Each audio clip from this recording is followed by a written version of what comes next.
I'm Bandish, the founder of The Curious Mindset. We're a private community for technology leadership teams powered by IT provider 64 Tech. 64 Tech provides IT solutions, but some of our biggest challenges that tech leaders face are human challenges, not technology problems. As leaders, there can be pressure to appear all-knowing, which makes it hard to admit what we don't know or ask questions that allow us all to be vulnerable. The Curious Mindset helps us build the people and leadership skills we didn't know we needed. It grew out of a desire that I had to help others overcome the challenges that I faced when I became a leader. I know all too well from experience how isolating being in a leadership position can be, and our North Star here is that nobody leads alone. The mantra of 64 Tech is Together We Grow, and the Curious Mindset is how we can do that. This is a place for us to learn, to share, and become more comfortable as technology leaders. I'm delighted to introduce our hosts for today's sessions, Jonathan Bowder, our technology leader host, Steve Maxwell, and our special guest, Peter Docker. Bandish, thank you very much. Curious Mindsetters, thank you for your rapt attention and attendance. It is a pleasure and privilege to welcome you to the third portion of our VUCA quarter, specifically managing and leading in a VUCA world. And if we just go back in time, we launched the series 4 what seemed like very long weeks ago. And the question I posed was, how can we use leadership in a data-driven way? And specifically, how can we use the insights that there are actually 6 specific ways of inspiring to actually help meet some of the business challenges and opportunities that you all have as tech leaders? Then we built on that 2 weeks ago with deciding in a VUCA world, and Anthony Aarons left us with this really tantalizing proposition that decision-making can actually be benefited by building a brains trust that have a shared purpose and have their egos parked at the door. And what a beautiful segue that is to our guest today, who I'll introduce in a moment, whose credo is all about empowering in a VUCA world. Because the guest that we have, ladies and gentlemen, I can't think of a better follow-up to Anthony, because I know a lot of you on the Slack channel have been scratching your head, yes, but from a human perspective, how do I go around building a team which is ego-free, which is committed, which has a shared purpose? And to help us navigate those choppy waters and keep building on the plan behind this quarter, it's a pleasure and privilege to manage Mr. Peter Docker, a military pilot, a senior RAF officer of 25 years, a crisis leader, someone who has led during combat and wartime, and in his spare time been a negotiator for the UK government and led 20 billion technology procurement projects. Peter Docker, a very warm welcome. That is some CV. How are you doing? Hi, Jonathan. Thank you so much. Often when I hear all that, I wonder, good heavens, did I do all that? But I've been very, very fortunate to have so many different experiences in my life, and including all of those things, but including teaching leadership at the UK Defence College, the top 10% of British military, and then working in safety leadership in the Middle East and Kazakhstan. And often people know me because I was what was called a founding igniter with Simon Sinek, Right. and took his message around the world. But since then, I've been very much focused on bringing jump seat leadership to companies around the globe through keynotes, workshops, and consulting. Right. And look, we'll talk about jump seat leadership, and it's been creating quite a buzz on our Slack channel. But before we do that, it's a pleasure to actually have a military person, because VUCA was a military term. And I have promised our Curious Mindsetters a series of hair-raising stories. Have you got a hair-raising story that actually would give us the context of a VUCA environment in a military situation? Yeah, and I think just pausing on the VUCA thing, volatility, uncertainty, complexity, ambiguity, it is very much a military term. And I've been to war, and I'll talk about that in a moment, where it's, it's a fear-based thing. There's a fear mindset. And this is true in the VUCA world as well. And I've lived on both sides. I've done the military side, but also the commercial and business side too. And here's something that might surprise everyone. In my experience, the business world is even more VUCA than the military world. You've got the challenges of the present, you've got the influence of the past, and you're trying to predict the future as well. And yes, in wartime, your life could be taken, but in business, your livelihood is equally threatened. So I think we need to find a way around and move beyond the VUCA mindset if we're to thrive. But coming back to your question about the military side, is that where you'd like me to start, Jonathan? Very quickly. Please, yeah. So it was probably the most challenging situation I faced as a leader, and that was back in 2003. And I was a senior officer in the Royal Air Force at the time. I led a squadron, which is the fighting unit of the Air Force. And I found myself in the sweltering heat of the Arabian Desert, leading elements from 3 squadrons. And we flew large, unarmed aircraft. They were converted passenger jets. Right. And they were converted to give fuel to act as what we call an air-to-air refueling tanker. So quite literally, we got airborne with lots of fuel. We put hoses out of the wings, and then fighter pilots would come up. It's great fun, and take gas. And what that would do would be to extend the range and endurance of those fighter jets so as they could do their job. But when we arrived at this airbase called Prince Sultan Air Base, which I've never been to before, I was faced with volatility, uncertainty, complexity, and ambiguity. The challenges, I didn't have all the equipment that I needed. Some of my people didn't have all the uniforms they needed. On a technology front, we'd had all of our computers and phones taken away from us because of diplomatic reasons. So we had nothing. And we also had the challenge of the environment, 100-degree Fahrenheit heat, sandstorms, thunderstorms. But then we had many other things that I could not control. The crazy, which is, well, the political environment.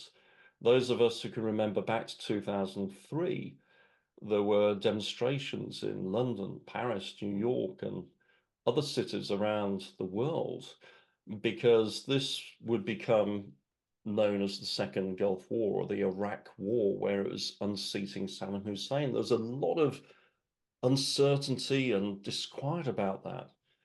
And that was felt amongst my people too. They're thinking human beings, very intelligent human beings, many, many of them. And, you're in the military, so you can't just say, I'm out. You've got to do your duty. But I could see that the craziness was spreading through this team of 200 people that I had. Yeah. And I needed to do something to overcome that. And so on the 17th of March, which was a few days before the combat side of it started, I had a photograph taken of everybody, and I knew that, as a group, I needed to not say something. I didn't know what I was going to say, but I gathered everybody around me in a circle, like a donut, with me in the middle. And I just opened my mouth and spoke from the gut. And I said, I turned to my aircraft maintainers, the engineers, and I said to them, your job is to keep this 40-year-old aeroplane serviceable and ready to fly, because I know we don't have enough spares or equipment, but you need to make sure they're available for the aircrew to fly. I then turned to my pilots, the aircrew, I said, Your job is to fly every mission that comes your way and to refuel every fighter jet that needs gas. Because unless you fly and fulfill those missions, unless those fighter jets get their fuel, they're not going to be able to provide air cover to our troops on the ground. And if our troops on the ground don't get that air cover, they're going to die. And what I did in that moment was I cut through all of the craziness. That was happening outside. What we can focus on is what's happening inside our teams. And to raise people above that fear threshold, where instead of thinking about their own lives, livelihood, reputations, or status, all of which generate fear, we have them start to think bigger and we think about others. And what happened after that was the most incredible high performance where people went above and beyond, where they became creative, they became innovative. Every challenge they faced, we overcame. And that was my people, not me. What I'd done was set the conditions. And I think that is the focus. It's when we focus on our people and how we choose to lead, we can create the conditions where we get rid of that craziness and people are better set up to lead in what we call the VUCA world. But the VUCA world is very much fear-based. We need them to be moved towards something which is a love for something, what they're going to create. And that's what I did in my donut speech, I call it. And this is very much what Jump Seat Leadership is about. Excellent. And I know that there's a build which is very pertinent to your sort of strapline or title of Jump Seat Leadership that I know our community wants to know about. But can I just offer some reflections, Peter, before I ask you about that? Reflection number one is this idea of setting the conditions. And Yeah. I implore that everyone has pen and paper in hand or a way of capturing what Peter's going to talk about, because he's going to give us a very simple 3-point plan of how one does that. Just wanted to acknowledge we have another vet on this call as well, who's actually put in the chat that he was in Telig as well. I applaud your definition of fun, Peter, as well. I'm sure other people do. And you graciously say that the business world's even more of a VUCA environment. I've spoken to a lot of military seniors who think that it's stolen valor, us talking about VUCA in a business context. That's very gracious of you. And I think all the curious mindsetters can pick up bits of your story. Oh, that's about discretionary effort. That's about role and goal clarity. That's about achieving peak performance when we don't have resources. It might be headcount or budget, rather than an aircraft that's Absolutely. sort of spick and span and new. So I just wanted to just offer those reflections on behalf of the community before then asking you to embellish on Jump Seat Leadership, because there's another thing that's informed this title, which for aviation geeks like me was catnip. Tell us about your inspiration for the title. Well, thank you for that, Jonathan. And just one thing, stories for millennia. We've shared knowledge, or thousands of years at least. We've shared knowledge through stories, and it illustrates a point. My book is full of stories, and they each illustrate a point. And this one that you're referring to, I think, is, if you like, the genesis of Jump Seat Leadership, and where does that come from?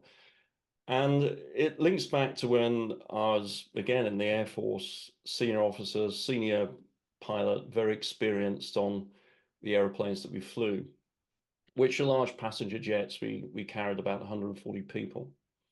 And on this particular occasion, I was doing a final check on a young guy called Callum, who he had been a co-pilot for many years, but he'd just completed some training to become a captain, the guy in charge of the whole airplane.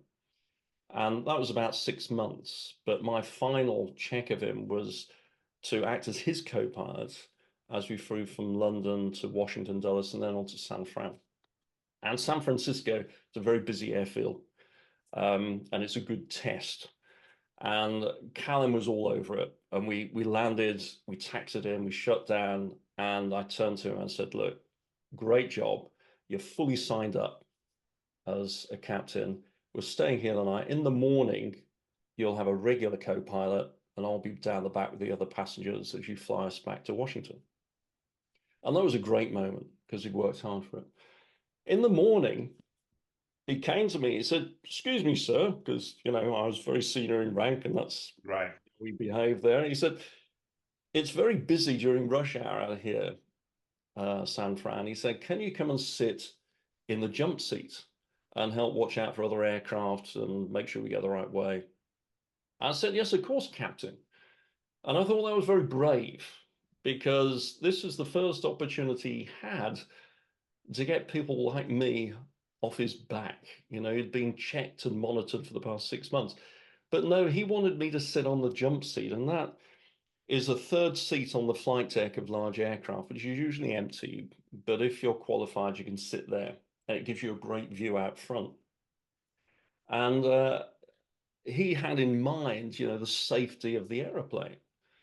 And so I strapped in, and yeah, I could see out the front, and we fired up and started to taxi out. And once again, Callum, he had it completely under control, as I knew he would have. And we taxied onto the runway, and it was our turn to take off. Callum pushed forward the throttles. We thundered down the runway. It was all going really, really well until about 300 feet after we'd just taken off, when we had an emergency. We hit what's called severe turbulence. Now, turbulence at height at 35,000 feet, it's very unusual for that to be any issue at all. You know, it's very uncomfortable. Stuff will fall out the overhead lockers, drinks get spilled, but you'll find your way through. But down at 300 feet, it's an entirely different situation because there's a high risk of hitting the ground. And there was Callum wrestling with the controls, trying to keep us flying. And I knew that what I chose to do in the next 2 seconds would dictate whether I survived and the 140 other people would survive or not. So when I'm sharing this story, I generally ask, you know, what would you do in my position? You know, you're the most experienced pilot on that airplane. Your life is on the line. What are you going to do? And I get a number of responses. You know, I sometimes people say, oh, well, I'll reach over and grab controls. Well, that's going to be jolly exciting, isn't it? Some people say, I had a lot of EAs say that to me. They wanted to take control. Fair enough. Right. But then we have people at the other extreme saying, it's all your problem. You know, you sort this out. And that is, you know, it's like having a hole in the other end of the boat. Well, there's no such thing. You're all in the same boat. Oh. Some people would shout encouragement or whatever. But here's what I did. I did absolutely nothing. I sat there with my hands in my lap, perfectly calm, because I knew in that moment I didn't need to take the lead. If I had had any doubt whatsoever that Callum would be able to handle the situation, I'd have had no business at all signing me up the day before as a captain. All I needed to do in that moment was to have him feel that I had his back, and I needed to become a great follower. Now, I'm here, so obviously it all worked out okay. But the point of this story, Jonathan, and why it led to jump seat leadership as a term, is that the inevitable fact for all of us is that at some stage we will hand over control. Right. Whether you're the CEO of a company, whether you are the leader of a team, or actually even as a parent, when your kids grow up and leave home and start leading their own lives, we will move on. And jump seat leadership is about embracing that inevitability. And the interesting thing is that when you do that, it generates a mindset where you're focused on lifting others up and equipping them. So when the time is right, they can take the lead and carry forward those things that are deeply important to you. Now, that's great for the future, but this isn't just about legacy. It's about what it creates in the present and what it creates in terms of people's ability as a team to work together and handle volatility, uncertainty, complexity, ambiguity. That's what it does. So that was the start of jump seat leadership. And the interesting thing, perhaps, is the invitation. Callum invited me onto that flight deck, onto that jump seat. It wasn't me who said, I'm going to sit there. No, he invited me to become part of his team. Yeah. And that's when you know that you've been successful to become a jump seat leader. If we back up, Peter, kudos on you for creating an environment where Callum felt that he could express vulnerability in an elegant manner, and for that invitation, and then kudos to him for doing that, and then kudos to you for accepting that. So it's a very elegant series of steps that actually took place. Now, I'm just hooked by what you said about the fact that you went to a very refined form of followership. Now, as the guru and the owner of this sort of intellectual property and codification, it's easier to talk about jump seat leadership, but have you ever had the roles inverted? So have you ever had a senior that has demonstrated followership and jump seat leadership to you, even before you perhaps coined the term? Yeah, very much so. It's another flying story. Hey, listen, everybody who's checked in here, I hope I won't put you off flying, or you'll either want to fly with me on whether anyone had travel plans this afternoon. They don't. Well, but no, it's, these are select moments over a long career. But yeah, I was a co-pilot at the time of this story, and we were flying into Nairobi with 140 people on board. And as we made our approach, one of the last things that you do is to put the wheels down, the undercarriage down. Right. And we went through that, but the left main wheels and the left wing, they didn't come down. Now, we had 140 people on board again, and we have a process, a procedure for this. And then we have a backup procedure and a further backup procedure. Long story short, we went through all of those procedures and the wheels would not come down. And we tried for about 2.5 hours, which is very unsettling. Sure. And finally, we knew that we were going to have to crash land this airplane. And the captain at the time, Tony, great guy, he turned to me and he said, Peter, I want you to fly the crash landing.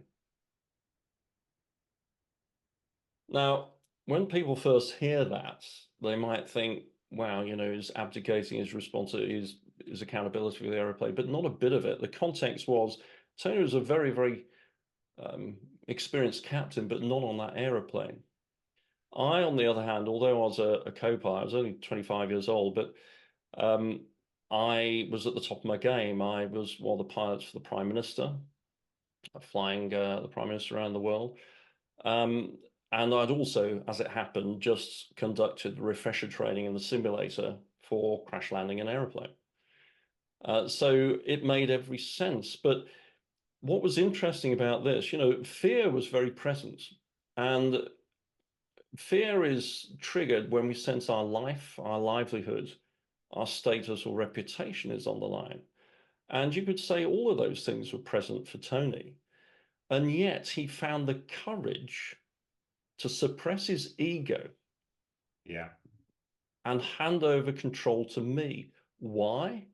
Because we shared a common higher purpose, a commitment, which was the love, actually not fear, love for the safety of all of those on board. So I'll let people read the outcome of that story, but that is the essence of it, where he transcended fear, found the courage, driven by the love for something, his stand, his belief in getting everybody to get down on the ground safely. That drove his actions, and that enabled him to suppress that ego and hand over control to the person he felt was best placed to conduct that crash landing. Wow, very inspiring stuff. And one of the things I love about the book, Peter, not only are there these hair-raising and humbling stories, but also you distill the essence of them into an easy to digest credo that makes perfect sense for us as business leaders. And I think just looking with the time that we got left, it'd be really good to explore your model and how you pull that off. So first question, can you just give us sort of a back of the fag packet almost what the components are, and then let's explore each of the components together before we bring in Steve and the community. Absolutely. First thing, jump seat leadership is an end result, and it takes time and investment, and it starts with this mindset of lifting others up. That's the starting point. And then there are three practices that I refer to. The first is the practice of commitment, and that's the foundation for the approach. And then it's about leading with humble confidence, and we can dig in that a little bit more. And the third practice is about belonging and nurturing a sense of belonging, because that has such extraordinary power when you exercise that, you practice that. So those are the three headline things, and I'll be led by you, Jonathan, to dig into each of them. We can touch on aspects of each. Thank you very much, Peter. So commitment, and if we frame this up with some of the problems and challenges in our tech leaders intro, so I'm leading a multi-million pound, sometimes even £1 billion budget reboot of our IT estate. I'm trying to mechanize something. I'm trying to actually bring people with me while I do this. I'm being asked to do more with less. So as you talk about commitment and what that means to business leaders, maybe we could just have that in the back of our mind. Absolutely, and it links directly to it. This at the end of the day is all about people. It is, because that's how we get things done, and that's what leadership is about. So the practice of commitment raises the game above purpose. Purpose is wonderful for aligning people and a team, but it can be a little bit static. If we want to actually build something and move positively towards something, we need to raise the game to the level of commitment. And commitment is when you are viscerally, emotionally connected to the outcome that you're seeking and the difference it will make. And the best commitments, well, a real commitment, is sourced from what I refer to as our stands, those things that are non-negotiable in our lives. The constant hunt, this goes beyond values. Values can change depending on circumstances, but our stands are defining for us as individuals. So if we're choosing to lead when we're in a VUCA world where there isn't a roadmap, where we're facing ambiguity and change, then we need a handrail. And it's our stands, what we believe in. And in the book, you can read some of my stands on how to identify your own, because then that will emotionally connect you to the commitment you're making. And we can paint the picture as a leader in simple human terms, as I did with my donut speech out in the Gulf. What does this mean in human terms? Not in terms of financial headlines, but what does it mean to humans? What's the human impact? Because then we give people the opportunity to share that commitment. And the best, the highest performing teams, those that thrive in a VUCA world, are those who have a shared commitment. Okay, so that's the starting point. Much more detail in that, but that is the headline of commitment. Yeah, but you pulled it off, actually explaining that in a crisp way that we can understand, that we can learn from. So thank you for that. And it's also music to our ears, because this community has identified the fact that most tech change programs succeed or fail not because of the quality of the technology, but because of the people factors. So this idea of sort of corralling people, and particularly interesting that you said that the commitment trumps purpose as well, because commitment has, from what I'm hearing you say, that has more dynamism, that has more energy and direction. Purpose is the North Star, but commitment means actually doing something. Have I got that right? Commitment is where you are emotionally connected to the outcome. Right. And the job of the leader is to cut through all the noise, cut through all the crazy, as I mentioned earlier, Yeah. and hone in on what it is, where you're going, the difference it makes to people, and giving your team the opportunity to connect to that emotional level. Because it's our emotions that will give us that motivation to overcome the challenges we face. It's not actually a bonus or promotion. It's that if it's connected to what we deeply believe, we will continue on to find those solutions. And the other thing as well is that it will help us to be driven from a place of love for something rather than the fear of something. And as I mentioned earlier, the VUCA world, it's in the context of fear, actually, and we need to shift that mindset, and getting clear on commitments is the starting point. Interesting. And funny enough, when we launched the quarter, we talked about, we put up a visual which says opportunities nowhere or opportunities now here, depending on how you look at it. Exactly. And I think you are so right to echo the fact that VUCA can become almost like a hobgoblin of the mind, right, Peter? It can, very much so. We don't describe the world we see the world we can describe. That's Descartes. And it's very, very true. We can talk ourselves into a world of fear, but equally we can shift ourselves into a world of love and possibility. Yeah. And that's what commitment is about. Yeah, and I mean, confirmation bias will 9 times out of 10 prove us right. So we have a responsibility to believe something useful, right? There we go. Yeah. Yeah. Okay, so look, we got commitment in the bin. So we have created an emotional connection. We've created action, which is being taken not because I'm being coerced, because I have some emotional buy-in to that action that's being taken. Humble confidence. I'm assuming I know what you mean based on the stories, but I can't be sure. Can you give us as crisp a take on that as well, please? So humble confidence builds on that foundation of commitment. You've got to have commitment first, share commitment. But what that then allows you to do is to lead with humble confidence, which is about being absolutely resolute and focused on where you're heading. But at the same time, balancing that with a willingness to listen and engage with your team and beyond. And importantly, one of the techniques of humble confidence is learning how to see not knowing the answer as a leadership strength rather than a weakness. And the whole coaching piece around humble confidence is how to build that muscle of being able to lead when you don't know the answer and lead into the unknown. And it's a very specific skill and technique that can be built.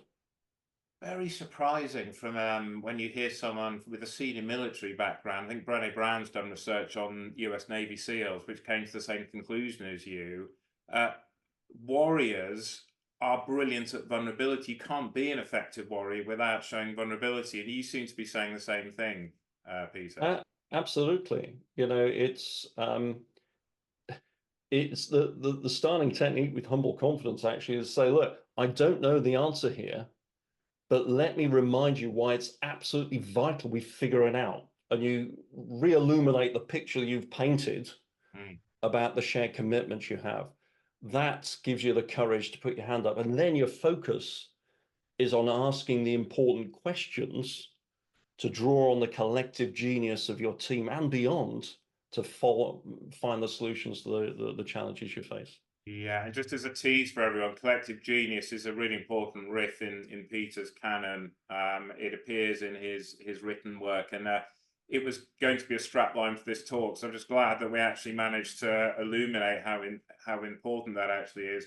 And notes I made here, Peter, humble confidence, that you can't have one without the other, because if you're humble but a jelly, you're not going to inspire people. They're going to go, you haven't got this, mate. Yeah. But if you're confident without humility, you're not going to reach out to the collective genius. So it's a symbiotic relationship. It is. The confidence comes from that commitment you make. So back to my donut story, you know, we're absolutely committed to delivering what's been asked of us. I don't know how we're going to do it. What are your thoughts? Come on, people. Yeah. And I can confidently say all of the solutions to the challenges that we faced were discovered in part by my people, not by me. Right. Fabulous. And look, the chat is going utterly bonkers, I think more so than for any speaker we've had this quarter. So I'm still keen, though, to lock in the third part of your trifecta. So take us through belonging, please. So there is a basic human need to feel that we belong. Feelings come into this work a lot because we're human beings. We're emotionally driven. And when people feel that they belong, when they feel that the leaders have got their back, then they are willing to reach higher, to step outside their comfort zone. So I'm convinced this day that Callum felt able to do what he needed to do in San Francisco that day because he knew I had his back. He knew that he'd had the training and the development to handle that situation. Yeah, it's the same with our kids as well. You know, as parents, we try and push our kids to reach outside their comfort zone. And we do that by having their backs. So when we nurture a sense of belonging, it increases the innovation, the creativity, the willingness for people to try things, to try and find a solution to the challenges we're facing, because they know that we have their backs. And part of that is showing that we care.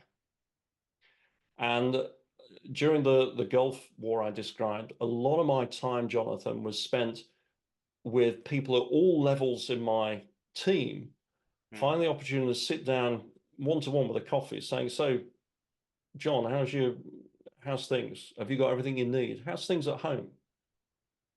You know, two of my people had grandparents that were very, very ill. We got them home so they could be with their families. It was just something we did, you know, and that spreads throughout the team. So they have this feeling that you care for them and it's about them. It's not about having them be your next stepping stone to promotion or your bonus, you know.